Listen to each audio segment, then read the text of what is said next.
પોલીસે ઝડપી પાડેલ રિકવરી એજન્ટોને ધૂમધકતા તાપમાં ખુલ્લા પગે ફેરવી સમગ્ર ઘટનાનું રિકન્સ્ટ્રક્શન કરાવવામાં આવ્યું હતું। બંને એજન્ટોની ગુંડાગીરીના કારણે રાળપોર વિસ્તારમાં એક વ્યક્તિનું મોત નીપજ્યું હતું। ભરૂચ પોલીસે ફાઇનાન્સ વાહનોની રિકવરીના નામે ગુંડાગીરી આચરનાર 2 શખ્સો સામે કડક કાર્યવાહી હાથ ધરી છે। એ ડિવિઝન પોલીસ દ્વારા રિકવરી એજન્ટ યોગેશ બેલેરાવ અને સંજુ વસાવાને ઘટના સ્થળે લઈ જઈ રિકન્સ્ટ્રક્શન કરવામાં આવ્યું હતું। તડકાની ગરમીમાં બંને આરોપીઓને ઉઘાડા પગે ફેરવી ઘટનાક્રમની પુનઃરચના કરાઈ હતી। ઉલ્લેખનીય છે કે ભરૂચના રાળપોર રોડ પર યોગેશ બેલેરાવની ટોળકી દ્વારા વાહન ચાલકોને ધમકાવી અને દબાણ કરીને વાહનો કબજે કરવામાં આવતા હતા। આ ત્રાસના કારણે 43 વર્ષીય ઉર્વિશ મોદીને હૃદયરોગનો હુમલો આવતા તેમનું મૃત્યુ થયું હતું।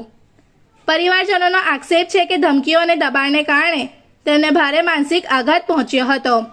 આ ઘટનાના અનુસંધાને વધુ એક યુવાન શહેજાન શોએબ ખલીફા પોલીસ સમક્ષ હાજર થઈ યોગેશ બેલેરાવ વિરુદ્ધ ફરિયાદ નોંધાવી છે।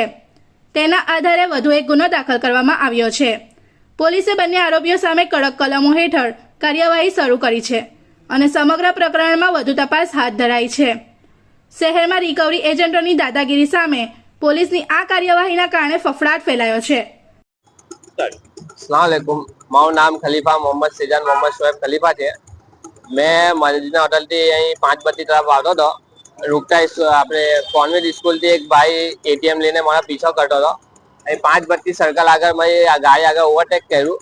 ઓવરટેક કરીને મારી ચાવી કાઢી લીધી ને નામ બતાવ્યું કે યોગેશ ભાલેરાવ ને મને એવું કીધું કે તારી ગાડીના લોન બાકી છે, તારે આ ગાડી છુડાવી હોય તો તારે મને 27,000 રૂપિયા જગ્યા પર આપવા પડશે। મેં કીધું કે સાહેબ આ ગાડી મારી ભાઈબંધની છે। તો કે ના ભાઈ આ ગાડી તારી બાકી છે, 27,000 તું મને આપશે તો જ ગાડી તારી જવા દઈશ। મેં મારા કઝિનને બોલાવીને 27,000 એને આપ્યા ને પછી મારી પાસે ગાડીની ચાવી લઈને ગાડીની ચાવી આપીને પછી જતો રહ્યો। એને કોઈ બીજી કોઈ ઓળખાણ આપી હતી? એ યોગેશ ભાલેરાવ કે બેંકનો કઈ માણસ છે એવું કહેતો હતો।